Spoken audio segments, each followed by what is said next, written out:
Bodice blog pattern making. Hi, I'm Jean. Welcome to Pattern Studio 101. This channel is all about pattern making. If you enjoy my videos, be sure to join my email list. Every week, I send out tips and techniques for pattern making that you don't want to miss. You can sign up for my email list on my website, patternstudio101.com. Okay, bodice block today. Drafting a bodice block may seem intimidating, but it's actually quite straightforward. However, before we dive into the tutorial, I want to clarify a common misconception about bodice blocks. Some people believe that having a bodice block is a magical solution that allows you to create any garment you want. But I want to say that's not true. While it's possible to use a bodice block to create garments with a similar fit to the bodice block, many designs deviate significantly from the bodice block. For instance, if you wanted to create shirts or jackets like these examples, you would have to modify the bodice block by adjusting the underarm point, shoulder width, neck width, armhole curve, and adding proper ease for that each design. Even if you start with a bodice block that perfectly fits, you will still need to adjust it for each design and do multiple fittings to get the final fit you want. So, instead of solely focusing on having a pattern blocks, it's essential to learn and understand the basics of bodice block making. This includes understanding how to determine dart width, how to apply measurement to patterns, how much ease is appropriate for each design, how to adjust patterns for different body shapes, postures, and fabrics. Once you comprehend these principles, you don't need bodice blocks to make design patterns. You will be able to make any patterns from scratch. With that said, I'll show you an easy method for creating a woman's bodice block today. Let's get started. You need body measurement, chest circumference, waist circumference, shoulder width, back length, apex length, and bust span. You can measure cross chest and cross back if you want, but you don't have to. We can calculate with the shoulder width later. If you need help taking body measurement, I have a how to measure guide. You can download it on my website, patternstudio101.com. It's free. Draw a rectangle. Vertical is the back length. Horizontal is half of your chest plus 1 inch or 1.5 inches. So total ease will be 2 to 3 inches. From the center back, measure down chest divided by 4 minus half of an inch for the armhole depth and draw an underarm line. I don't calculate armhole depth with the chest circumference, but this can be a good starting point. I made an armhole depth chart by types of designs. Go to my website, patternstudio101.com, and download it.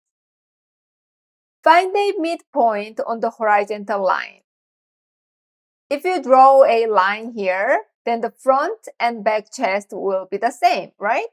But I will move the point 1/8 of an inch towards the back.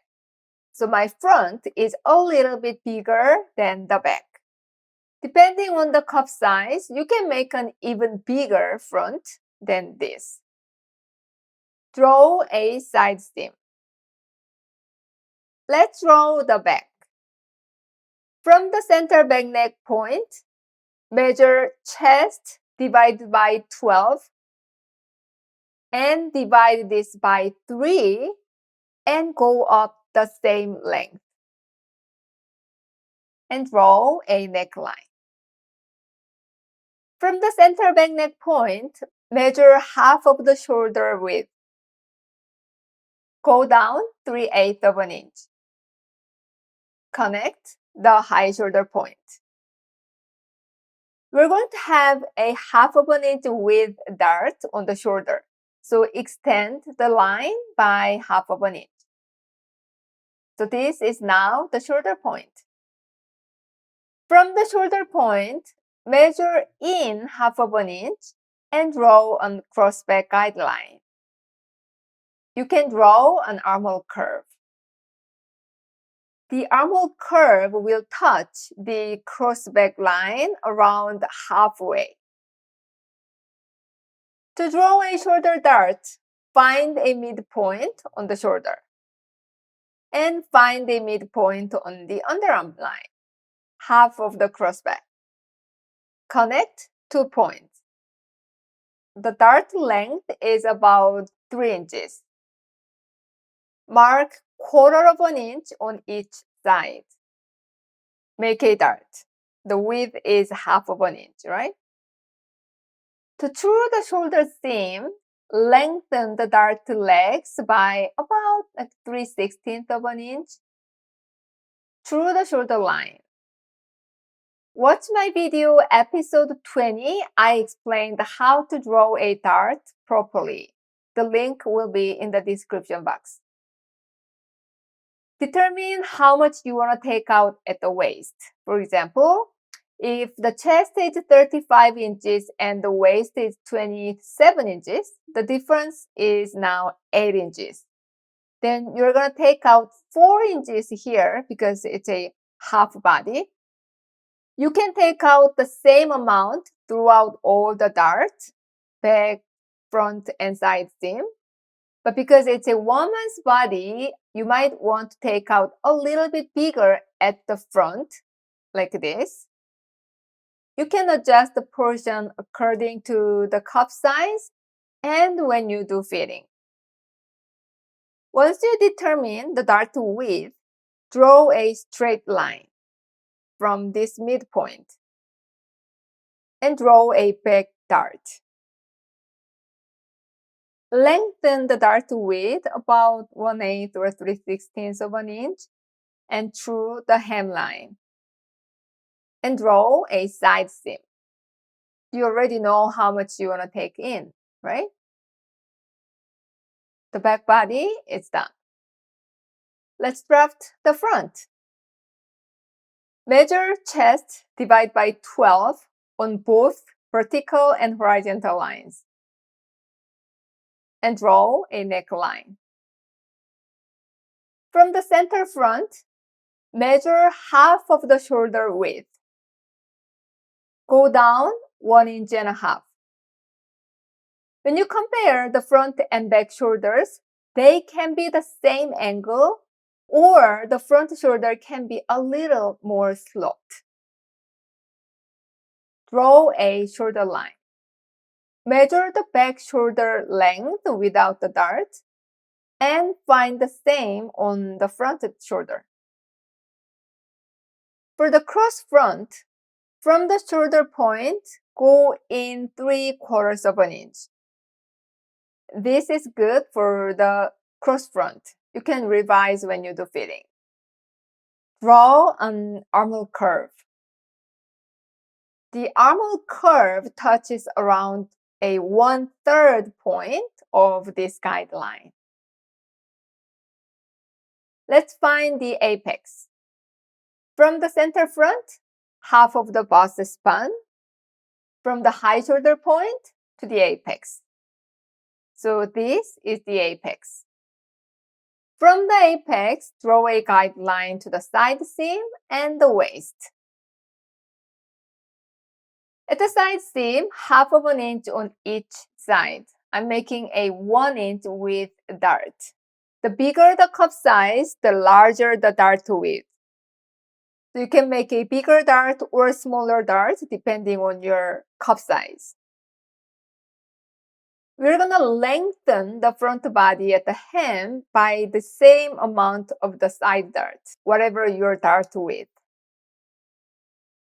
At the side seam, take out the same amount you took out at the back side seam. Connect to the dart. And we already calculated the front dart width, right? So make a dart and lengthen the dart legs by 3/16 of an inch and through the waist. Okay, front is in green and back is in pink. As I said in the beginning, fitting is a really important process to get the patterns with a great fit. Just drafting the bodice block is a small part. Keep learning all other fundamental things for your great success. And join my Facebook group, Pattern Making Professional. If you have any questions along your pattern making journey, I'm there to answer your questions. The link is in the description box. This channel is totally dedicated for young professionals to take their pattern making skills to the next level. Have an awesome week. See you next time.